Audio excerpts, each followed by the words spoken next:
bem-vinda, bem-vindo ao meu canal do YouTube. Se você ainda não se inscreveu, se inscreve no canal para você ser parte desse projeto que eu estou colocando nesse ano de 2021, uma energia mais forte aqui no YouTube. E pretendo e vou fazer vídeos muito instrutivos e exclusivos só para quem me acompanha aqui no YouTube, tá bom? Então vamos lá. Eu separei, baseada na minha experiência como profissional, como mulher, como pessoa e também na experiência das minhas clientes e clientes de consultório, os 7 maiores obstáculos para a gente obter sucesso na vida. E eu estou considerando isso também pós-pandemia, tá? Porque a gente tem que olhar as coisas também antes e depois desse enclausuramento e dessa situação mundial, não é mesmo? Então vamos lá. O primeiro obstáculo, eu fiz uma lista aqui, de vez em quando eu vou olhar, que eu não lembro mais tudo de cabeça não, graças a Deus. Não ter suas metas definidas. Quando a gente quer obter sucesso em qualquer circunstância e situação, o que a gente precisa? A primeira coisa que a gente precisa é ter um objetivo, uma meta, um goal, para onde eu quero chegar, né? E como eu quero chegar. A meta, ela não inclui só aonde eu quero chegar. A meta diz, eu quero lançar o meu curso Semente Online. Isso é uma parte. A minha meta, ela tem que incluir esse objetivo final, mas ela também tem que pensar, estudar, pesquisar, planejar, como outras pessoas que já fizeram isso antes de mim, como o mercado e como os profissionais que podem me ajudar vão indicar que eu deva caminhar em direção a isso. Então, quando a gente fala em meta, gente, eu costumo falar isso quando eu converso com um empresário dentro de organizações, meta não é só o que está no quadro e tampouco é só onde eu quero chegar.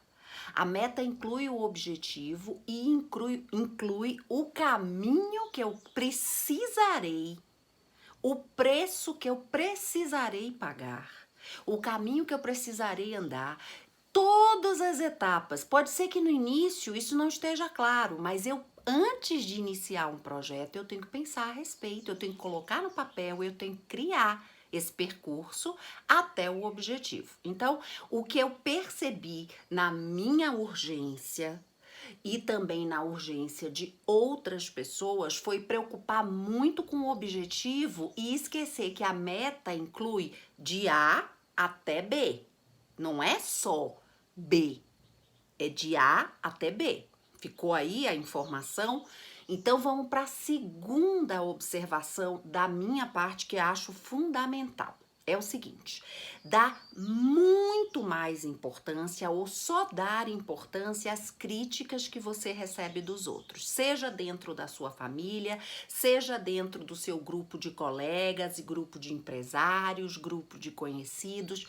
As críticas, elas vão existir, elas devem e precisam ser consideradas, sim. Tem muita gente que anda com a gente que já trilhou o caminho que a gente quer trilhar. Por que não escutá-las? Se elas forem honestas o suficiente de falar a verdade. E por que não avaliar se o que eu tô ouvindo cabe para mim? Se eu ficar obcecada em dar razão a tudo que me dizem, a ouvir tudo que cada um me coloca, eu sigo por um caminho, abandono, sigo por outro, abandono, sigo por outro, simplesmente a minha meta do caminho vai dar água. Consequentemente, eu acho difícil que o objetivo dê certo. Então, cuide dessa sua mania, vamos chamar assim, de se preocupar tanto com o outro e de querer escutar o outro sem também escolher quem você quer escutar, em que hora, em que momento você quer escutar e de que maneira, com que ouvido você vai ouvir a posição crítica de qualquer pessoa a respeito do seu sonho, da sua meta, do seu objetivo. Isso é importante, tá? Terceiro obstáculo: desistir cedo demais. Eu preciso dizer aqui que teve uma época da minha vida que eu fui morar em Maceió e trabalhei lá 2 anos. Durante esses 2 anos que eu morei em Maceió, eu era muito jovem quando eu fui, recém-formada. Eu fui porque meus professores me convidaram, professores que eu tive na Bahia, me convidaram para um trabalho lá. E eu achei interessante, eu estava na época fazendo uma especialização já no Rio. E eu achei interessante ir. E fui. Só que eu, vez em quando, arrumava a mala e dizia, bom, agora deu. Arrumava minha mala. E quando eu olhava para a mala, eu me lembro claramente da sensação que eu dizia, deu, mas eu não vou me embora e vou ficar bem se eu for me embora agora. Eu me perguntava, se eu voltar para casa, ou se eu voltar para o Rio, ou para onde for, eu vou ficar bem? E a resposta que vinha no meu coração durante um tempo que eu arrumei essa mala era não. Quando a resposta foi sim, eu vou, porque deu, graças a Deus eu fui inteligente emocionalmente o suficiente para escutar e ir embora. Mas se eu tivesse ido na primeira arrumação da mala, nas primeiras frustrações que eu passei por estar sozinha, longe da família, longe de uma cidade de referência, eu teria ido embora e com certeza 90% de chance eu não estaria aqui contando tudo o que eu conto para você nos vídeos, nos trabalhos e nos atendimentos. Preste atenção, desistir é uma escolha, não tem problema nenhum. Mas veja se você está desistindo porque você não suporta ser frustrada ou frustrado ou porque realmente o projeto deu. Preste atenção, isso é importante. Tem que fazer uma boa e uma bela avaliação. E eu acrescentaria isso da minha experiência. Se pergunte que se você desistir e se veja desistida. Veja se isso vai ficar bem para você. Se isso vai descer bem, mesmo que um pouco quadrado, também redondo. Porque se for só quadrado, avalie, tá?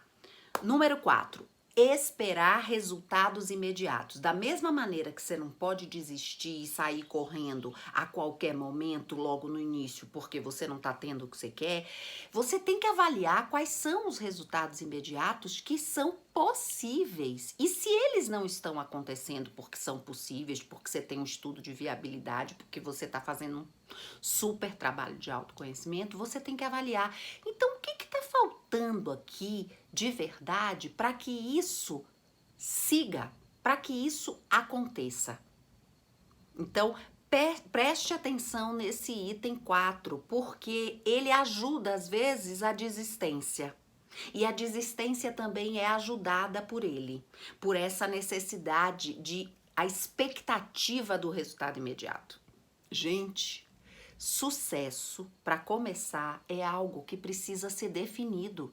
O que é sucesso para você, minha querida, não é sucesso para mim necessariamente. O que foi sucesso para mim lá atrás, quando eu viajei, quando eu fui para Londres, quando eu fui para Alagoas, quando eu voltei para o Rio, era completamente diferente do que foi sucesso para mim quando eu fui para São Paulo e tô morando em São Paulo há mais de 16 anos.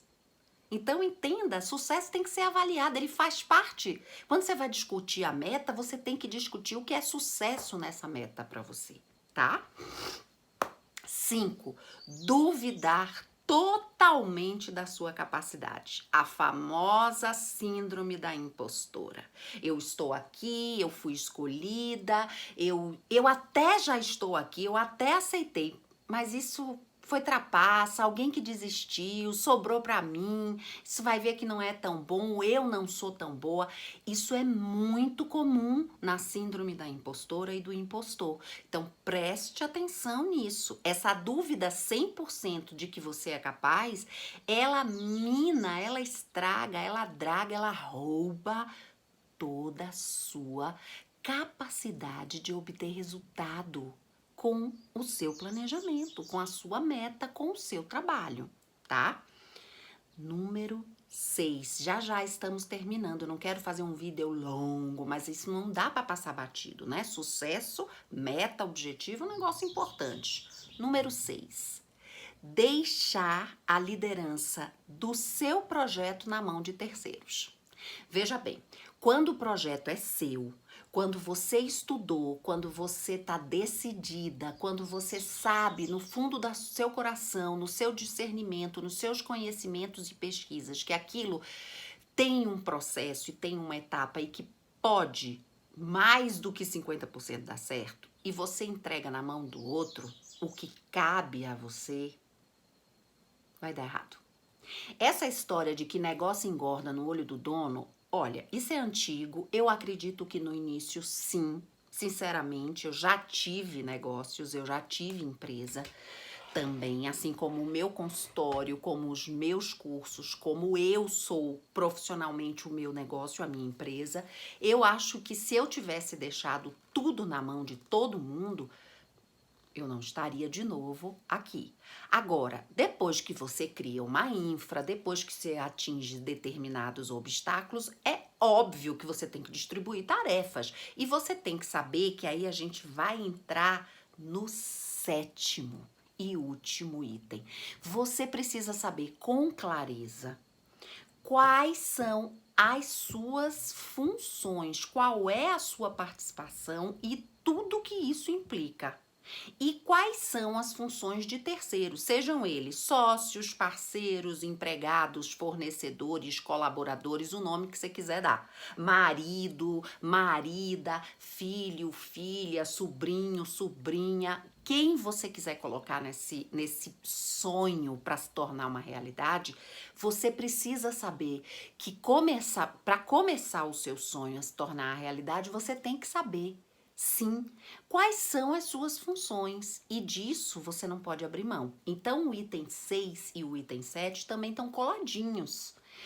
E com isso, eu encerro esse vídeo que eu preparei de maneira bem informal. Eu tô aqui na minha casa de campo, em Minas. Vocês estão percebendo que é algo bem informal, bem gostoso, que eu fiz pra você e quero muito saber o teu retorno. Então coloca aí embaixo do YouTube o que você gostaria de saber mais a respeito de sucesso, a respeito de metas, a respeito da vida, do teu autoconhecimento. Eu tô à sua disposição, tá? Beijo e não se esqueça, se ame.